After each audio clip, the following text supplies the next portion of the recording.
Bien, en este video vamos a discutir, ¿verdad?, el capítulo de electroestática. Electroestática, ¿verdad?, para empezar con la definición del concepto, se refiere a cuando las cargas se quedan en un lugar y no se mueven. El concepto de cargar algo se refiere a cuando le estamos llenando de cargas negativas. Lo que nos lleva entonces, ¿verdad?, a los tipos de carga. Existen dos tipos de carga: las cargas positivas y las cargas negativas.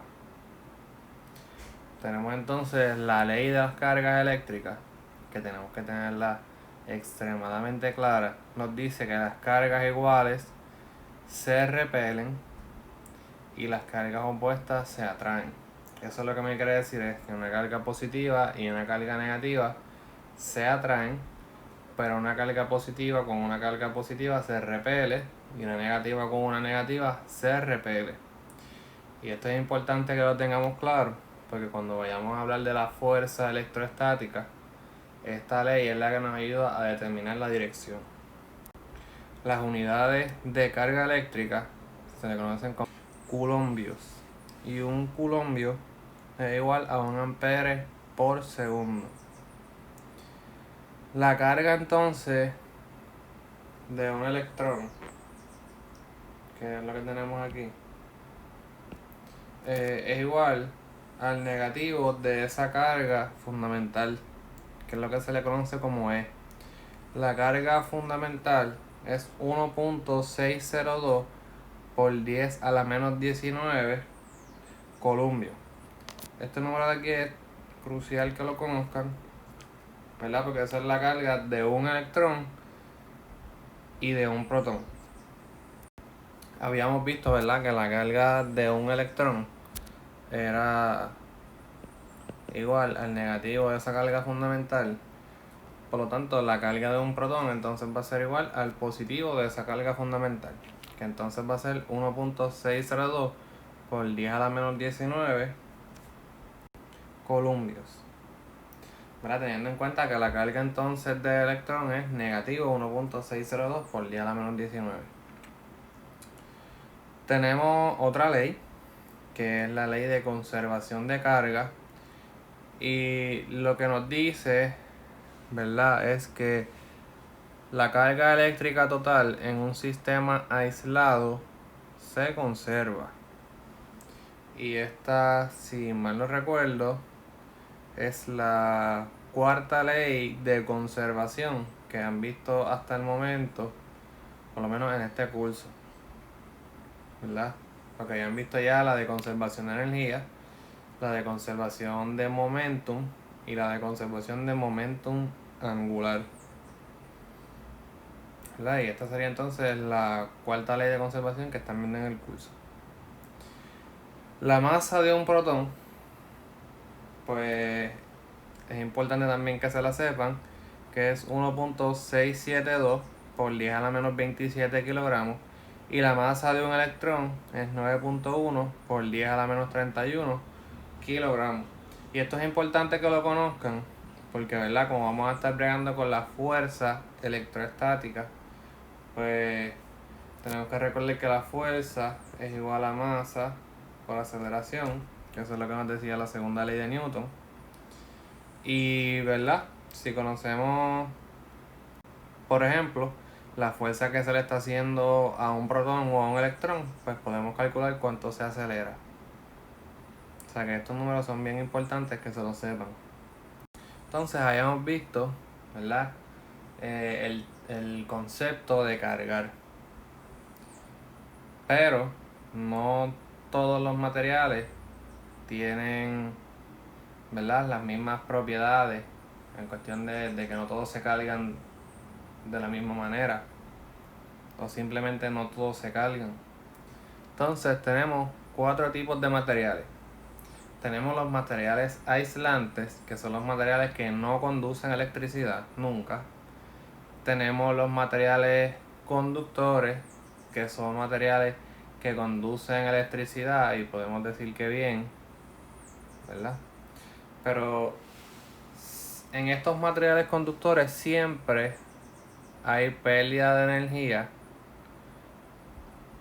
por más mínima que sea, siempre se pierde energía por cuestiones de la resistencia del material, ¿verdad? Y la resistencia, pues no es otra cosa, valga la redundancia, que la resistencia a pasar corriente, que eso va a depender, ¿verdad? De la geometría del material y del material en sí mismo, o sea, de qué está hecho. Tenemos materiales que son semiconductores, que son materiales que se pueden alternar entre ser conductores y ser no conductores, por factores, por ejemplo, como la temperatura. Y tenemos materiales superconductores, que en teoría son materiales en las que no hay resistencia, que son materiales que toda la corriente pasa por ahí o sea, la corriente que sale desde un punto a atravesar todo el material es la misma corriente que llega hasta el final. Ahora vamos a otro concepto, que es el de cargar electroestáticamente. De esto pueden buscar varios videos en YouTube, ¿verdad? Hay experimentos. Este mismo experimento te lo enseñan, ¿verdad? En tiempo real, cómo es que se hace, qué sé yo. Aquí lo vamos a discutir por encima. Lo que se hace aquí es que se toma, la vamos a cargar primero por inducción. Y cuando estamos cargando por inducción, es cuando cargamos una superficie sin tocar la superficie que queremos cargar. Miren lo que vamos a hacer. Vamos a tomar un electroscopio, que es ese circulito que tenemos ahí, con esto, que debe ser una plaquita, y lo que está en amarillo y lo que está en blanco, ¿verdad? Las rayitas que están en amarillo y en blanco, toma lo que son como unos cables. Entonces vamos a acercar unas paletas que están cargadas. Aquí me dicen que verdad, esta paleta tiene cargas que son positivas. ¿Qué sucede? Que cuando acercamos esa paleta a esta placa que está aquí, a esta placa, lo que va a suceder es que, ¿verdad? Por la ley de cargas eléctricas, hayamos visto que las cargas que son opuestas se atraen y las cargas que son iguales se repelen.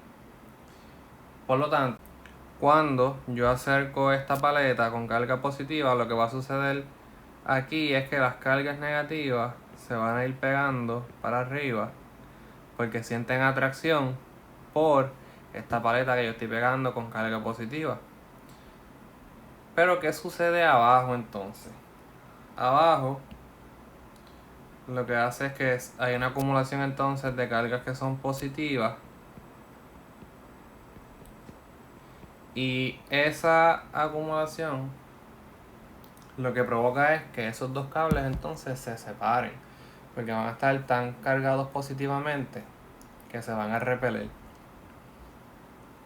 Entonces cuando retiramos la paleta, pues las cargas vuelven y se distribuyen, ¿verdad? Positivas y negativas, de una manera que estén neutrales. Y vuelve y se acomoda a como estaba antes. Pero ¿qué sucede entonces cuando estamos cargando, ¿verdad? El mismo electroscopio? Pero ahora en lugar de hacerlo por inducción, lo hacemos con contacto, ¿verdad? Con lo que se le conoce como conducción.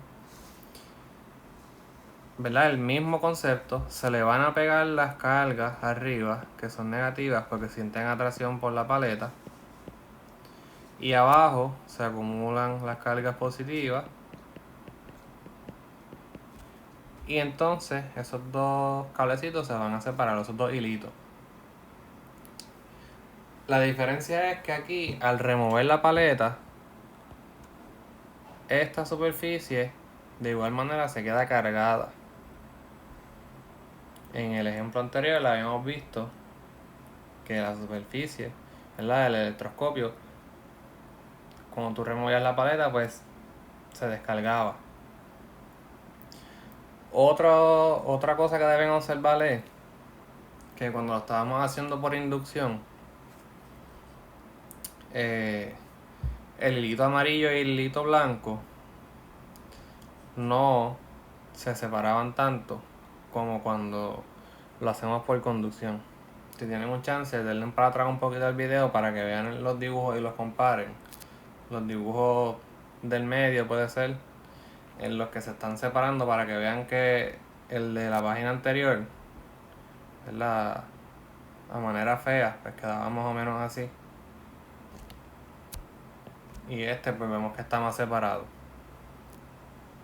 Entonces tenemos otro concepto de descargar, y como estamos descargando algo, es cuando, ¿verdad?, ese proceso se le llama grounding, que es básicamente que usted lo conecte con la tierra. Entonces todos los electrones viajan hacia la tierra y se descarga lo que anteriormente estaba cargado. Tenemos entonces la ley de Columbia, que me sirve para darme la magnitud de la fuerza electrostática. Esa ley de Columbia me va a tener la siguiente ecuación, que es que la fuerza electrostática va a ser igual a la K, que es la constante de Columbia, por la multiplicación de las dos cargas Q1 y Q2 dividido entre la distancia entre la carga 1 y la carga 2 al cuadrado, donde esa K es 8.99 por 10 a la 9 newtons por metro cuadrado dividido entre columbios al cuadrado. Y esa K también puede ser 1 entre 4pi epsilon sub 0, donde, ¿verdad?, ese epsilon sub 0 es la permitividad eléctrica en el espacio libre. Y ese epsilon sub 0 tiene un valor de 8.85 aproximadamente, ¿verdad?, columbios por newtons entre metros al cuadrado. Es importante entonces que recordemos la tercera ley de Newton, que me dice que la fuerza que hace un objeto sobre el otro, ¿verdad?, el otro objeto entonces le va a hacer la misma fuerza pero con opuesta dirección. O sea, misma magnitud pero opuesta dirección. ¿Qué quiere decir?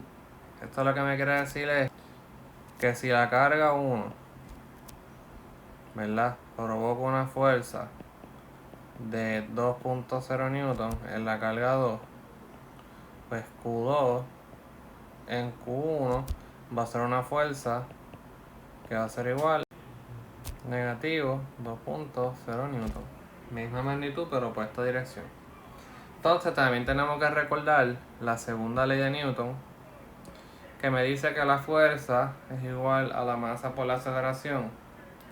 Como mencioné anteriormente, ¿verdad?, teníamos ya por aquí la fuerza electrostática, que es K por Q1 por Q2 entre la distancia del 1 y la 2 al cuadrado.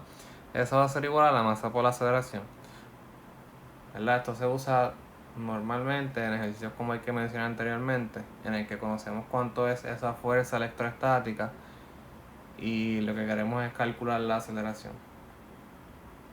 Me acabo de dar cuenta, ¿verdad?, que para el valor de epsilon sub 0, que había dicho que era 8.85, debe ser, ¿verdad? Es 8.85, sí, eso sí es cierto. Pero es por 10 a la menos 12 con las mismas unidades. De, ¿verdad?, columbios entre newton por metros al cuadrado. Este es el verdadero valor, el 8.85 por 10 a la menos 12. El primer ejemplo me dice la fuerza entre una carga de 25 microcolumbios y una carga de menos 10 microcolumbios es de 8.0 newton. ¿Cuál es la separación entre las cargas? Pues teníamos que la ley de Coulomb me decía que la fuerza es igual a la K por Q1 por Q2 dividido entre la distancia del 1 y la 2 al cuadrado.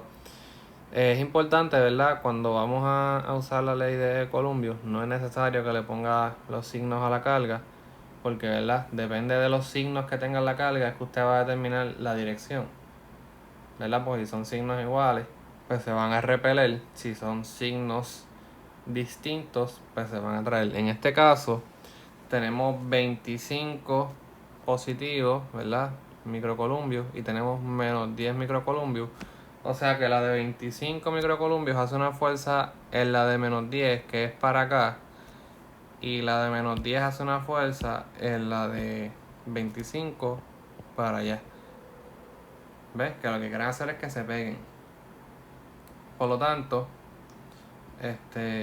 conocemos ya las dos cargas, conocemos cuánto es la fuerza.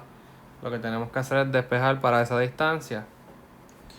Sustituimos en la fuerza los 8 newton. Sustituimos la K, que es 8.99 por 10 a la 9. Las dos cargas, que son 10 por 10 a la menos 6 columbios y 25 por 10 a la menos 6 columbios. Y tenemos que despejar para esta distancia de R1 y la 2 al cuadrado. Lo que hacemos primero es que multiplicamos en ambos lados por R1, por la distancia, ¿verdad? Para cancelarla de aquí y ponerla al otro lado. O sea que vamos a multiplicar por R1 y 2 al cuadrado por R1, 2 al cuadrado.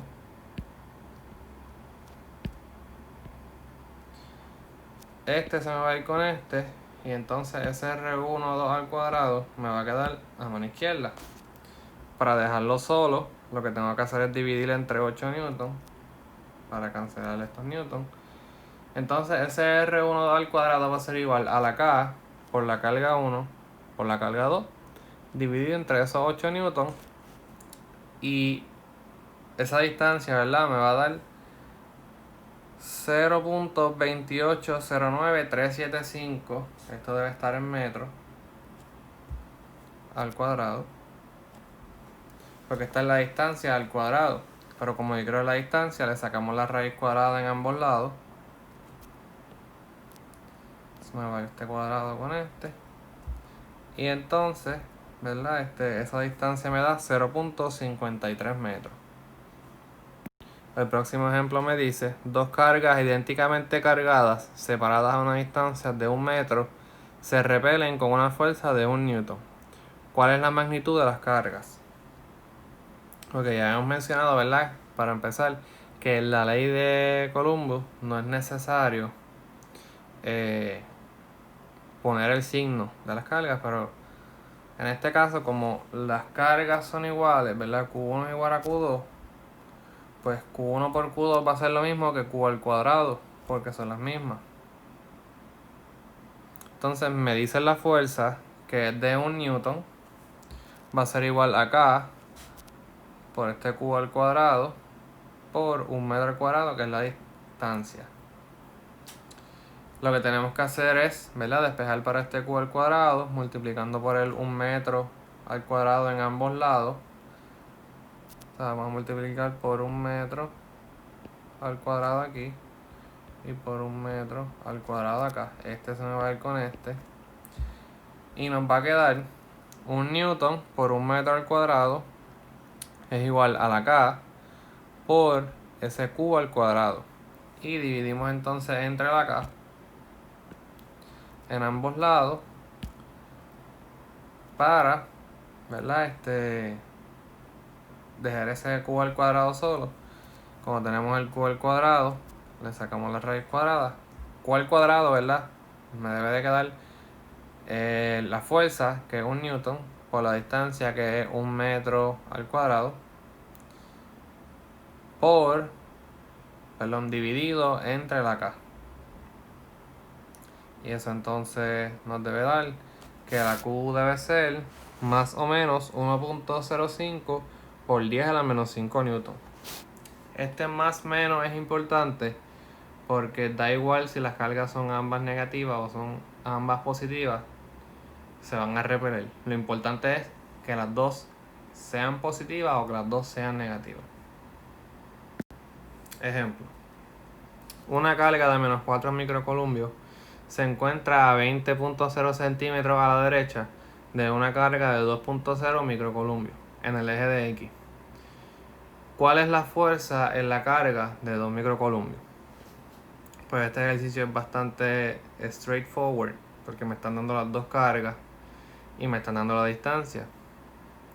Simplemente lo que tengo que hacer es sustituir, ¿verdad? La fuerza va a ser igual a la K, que es 8.99 por 10 a la 9, que es lo que tenemos aquí. Q1, que da igual si es la de 2 o la de menos 4, pero vamos a usar la de 2. Tenemos Q2, que es la de 4 microcolumbios. Y la distancia, que es 0.20 metros. Y tenemos que elevarla al cuadrado. Entonces esa fuerza me da más o menos 1.8 newtons. Ahora la pregunta es, ¿cuál de las dos direcciones es la correcta? Pues tenemos que fijarnos, ¿verdad? Que me están preguntando cuál es la fuerza en esta carga, que es la de 2.0. La dirección de la fuerza en esta carga es hacia acá, porque la carga amarilla, ¿verdad? La carga de menos 4 microcolumbios, como son cargas opuestas, lo que hace es que las jala para donde está ella, o sea que la está moviendo para allá, en esa dirección. Y en esa dirección, ¿verdad? Hacia la derecha, pues por convención es la dirección positiva, por lo tanto la fuerza debe ser igual a 1.8 newtons en la dirección de X.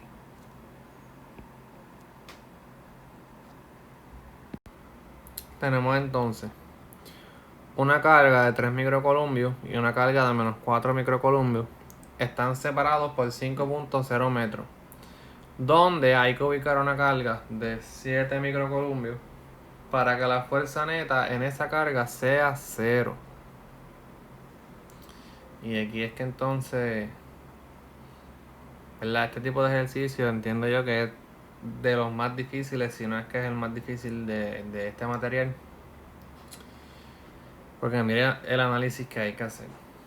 Para que la fuerza neta sea 0, ¿verdad? Vamos a irnos a las leyes de Newton, a ese repasito.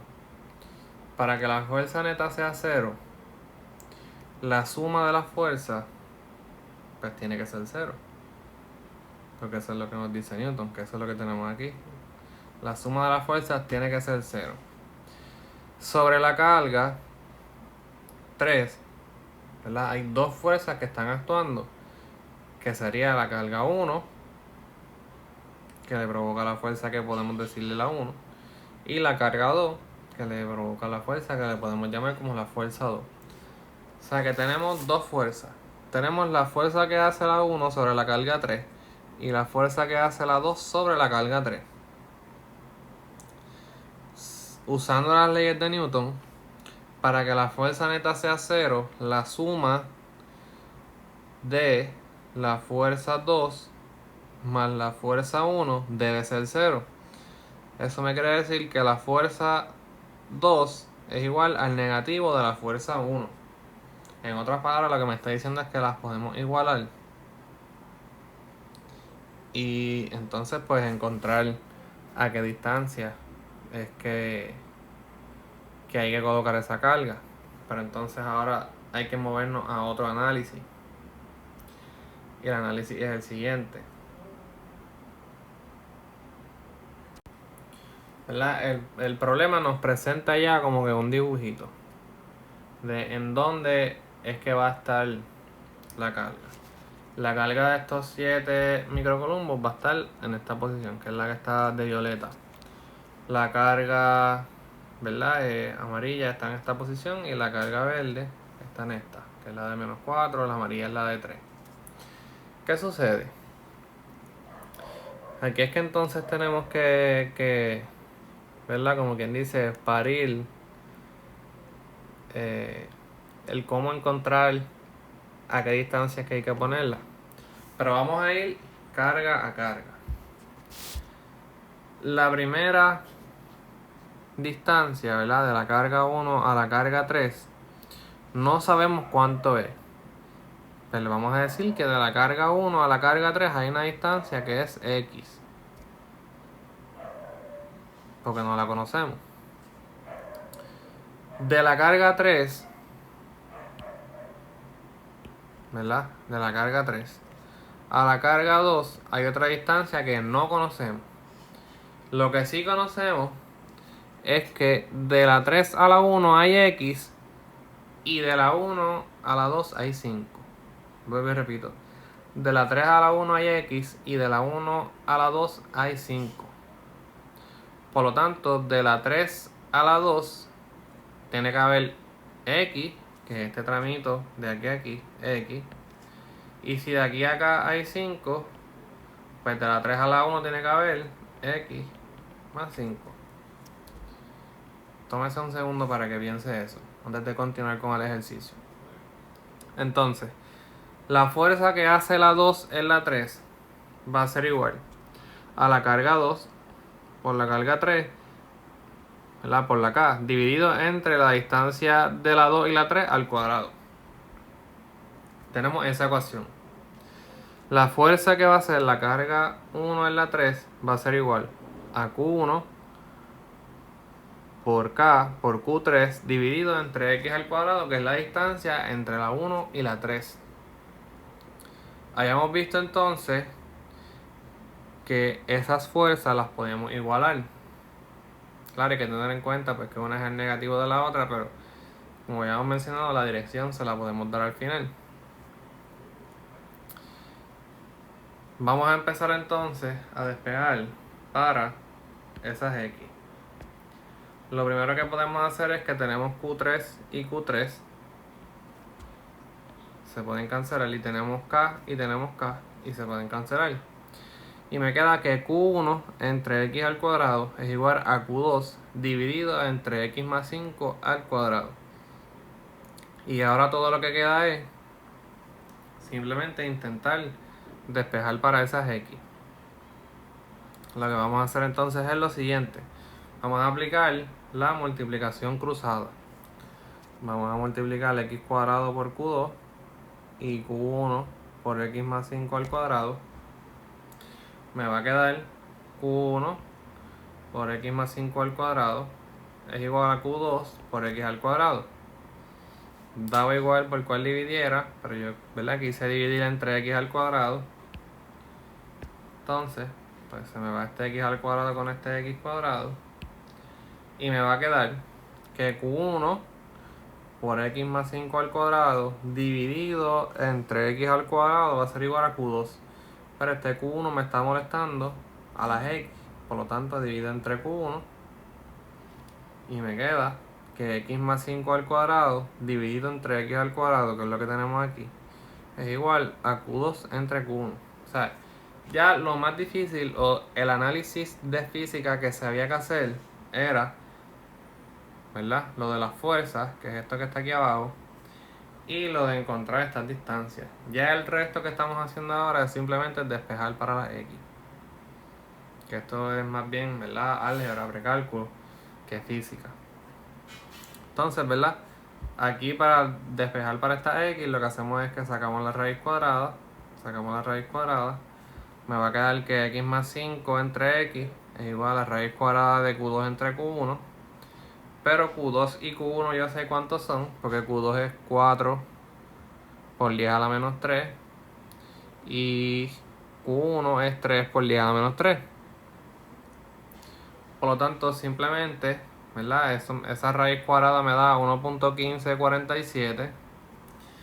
Y entonces aquí, para llegar de esto a esto, lo que se hace es que se separa esa fracción. Porque si tenemos X más 5 sobre X, es como que estar dividiendo todo lo que está aquí arriba entre X. O sea que es como decir X sobre X más 5 sobre X. Que eso es lo que hicimos aquí, lo que está en azul. X entre X es 1. Lo voy a tachar ahora con el rojo. Y me queda 5 entre X. Y nuevamente pues es despejar para X. Mover el 1 para el otro lado. Me queda 1.15 menos 1. Es igual a 5 entre X. Y entonces pues multiplicamos por X en ambos lados. Y después, ¿verdad? Dividimos entre 1.15 y me queda que X va a ser igual a 5 entre 0.1547 y la X va a ser igual a 32.46 metros de la carga 1, ¿verdad? Porque habíamos dicho que la X es la distancia entre la 1 y la 3, pero si fuéramos a medir, ¿verdad? Con respecto a la carga 2, pues sería 37.46 de Q2. ¿Sí? Piense ese por un segundo que está bastante larguito.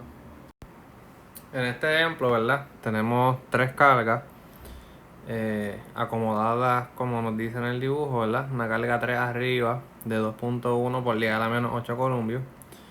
Una carga 1 de 1.4 por 10 a la menos 8 columpios. Y una carga 2 de negativo 1.8 por 10 a la menos 8 columpios. La carga 1 y la carga 3 tienen una distancia de 0.24 metros. Y la carga 1 y la carga 2 tienen una distancia de 0.18 metros.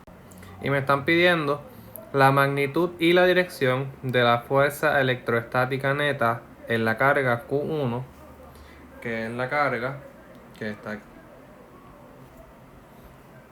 ¿Qué sucede? Las fuerzas que están actuando sobre Q1 son las fuerzas que hace, ¿verdad? La carga 2 y la fuerza que hace la carga 3. La fuerza que hace la carga 2 va a ser igual a K por Q2 por Q1 dividido entre la distancia del 2 y el 1 al cuadrado, que es lo de la ley de Coulomb. La K es 8.99 por 10 a la 9. La Q2 es 1.8 por 10 a la menos 8 y Q1 es 1.4 por 10 a la menos 8. Todo eso dividido entre la distancia de la 2 y la 1 al cuadrado, que si vemos aquí es 0.18 metros al cuadrado. Entonces la fuerza que me hace la carga 2 sobre la carga 1 es 6.99 por 10 a la menos 5 newtons. Esa es la magnitud. Voy a escribirlo por aquí, que es la magnitud. Entonces la carga 3, ¿verdad? La fuerza que me hace la carga 3 en la carga 1 va a ser igual a K por Q3 por Q1 dividido entre 0.24 metros al cuadrado, que eso me va a dar 4.59 por 10 a la menos 5 newtons, y esa va a ser la magnitud de la carga, perdón, de la fuerza que hace la carga 3 en la carga 1. Si me pidieran, ¿verdad?, que yo determinara entonces, ¿verdad?, en un posible ejercicio era que determináramos la carga, perdón, la fuerza que se hace sobre la carga 3. Si quisiéramos sacar entonces la fuerza que se hace sobre la carga 3, ya conocemos cómo sacar la 1, pero para sacar la fuerza que hace la carga 2 en la 3, pues tenemos que conocer cuánta es esa distancia. Y si nos fijamos, esta distancia que le llamamos X es la hipotenusa de este triángulo, que se calcula sacando la raíz cuadrada de los catetos al cuadrado, que es lo que hicimos aquí en verde, 0.18 metros al cuadrado más 0.24 metros al cuadrado. A todo eso le sacamos la raíz cuadrada, entonces esa distancia entre la 2 y la 3 es 0.30 metros. Eso solamente, ¿verdad?, para que lo conozcan para posibles ejercicios. Entonces ya conocíamos la magnitud de las cargas, pero ahora nos toca, ¿verdad?, analizar la dirección. Note que la carga 3 y la carga 1 son cargas que son positivas, ambas. Entonces, como son positivas las dos, se van a repeler. Por lo tanto, la carga 3 hace una fuerza sobre la carga 1 que es hacia abajo, que fue lo que pinté aquí como en rojito, ¿verdad? Va a empujar la carga 1 hacia acá, hacia abajo. Por otra parte, la carga 2 es negativa y la carga 1 es positiva, por lo tanto la fuerza que va a hacer la carga 2 sobre la carga 1 es de atracción, o sea, la va a dar hacia donde ella está. O sea, la carga 2 pues lo va a mover hacia allá. Entonces, ya teniendo eso en cuenta, podemos ver lo siguiente. La resultante, ¿verdad? La dirección va a ser hacia abajo y hacia la derecha. Porque si una fuerza es para abajo y la otra es para la derecha, pues la resultante debe ser hacia abajo y hacia la derecha. Sea cónsono con lo que ya tenemos. ¿Qué sucede? Cuando vamos a calcular los componentes, la fuerza 3, si nos fijamos, está completamente vertical. O sea, está completamente en el eje de Y. Por lo tanto, cuando calculamos el componente de la fuerza 3 en Y, va a ser igual a 4.59 por 10 a la menos 5 por el seno, igual es el ángulo que hay hacia abajo, es 270 grados. O sea que esa fuerza 3Y va a ser igual a negativo 4.59 por 10 a la menos 5 columpios. Por otra parte, la fuerza 2 está completamente en el eje de X. Lo que sucede entonces es que esa fuerza 2, ¿verdad? Que es 6.99 por 10 a la menos 5 columpios, fuerza 2, y no debe decir Y, debe decir X, es igual a 6.99 por 10 a la menos 5 columpios por el coseno de 0 grados, que es lo que estamos haciendo es sacando los componentes de esa fuerza neta. Entonces, esa fuerza 2 va a ser igual a 6.99 por 10 a la menos 5 columpios. Entonces, como vemos, el componente neto en X es 6.99 por 10 a la menos 5 y el componente neto en Y es negativo 4.59 por 10 a la menos 5, que es lo que habíamos visto, algo que iba hacia abajo y algo que iba hacia la derecha. Cuando vamos a calcular el ángulo, pues tenemos que recordar esto de la parte de vectores. Va a ser la tangente inversa del componente en Y entre el componente en X. Y el ángulo entonces va a ser negativo 33.3 grados. Que eso va a ser, ¿verdad? Vuelvo y repito, en esta dirección así para acá. La fuerza neta entonces va a ser la raíz cuadrada de los componentes al cuadrado. Que los componentes son negativo 4.59 por 10 a la menos 5 y 6.99 por 10 a la menos 5. Por lo tanto, la fuerza neta va a ser 8.36 por 10 a la menos 5 newtons a 33.3 grados. Que esta respuesta pues le falta el signo de grados por aquí, vamos a añadírselo, ahí está. Entonces esa sería la contestación. Tómese un segundo para que piense, ¿verdad? Y entienda el por qué a la fuerza 3 no se le buscó componente en X y por qué a esta no se le buscó el componente en Y. Y es porque la fuerza 3 va completamente hacia abajo y la fuerza 2 va completamente hacia la derecha.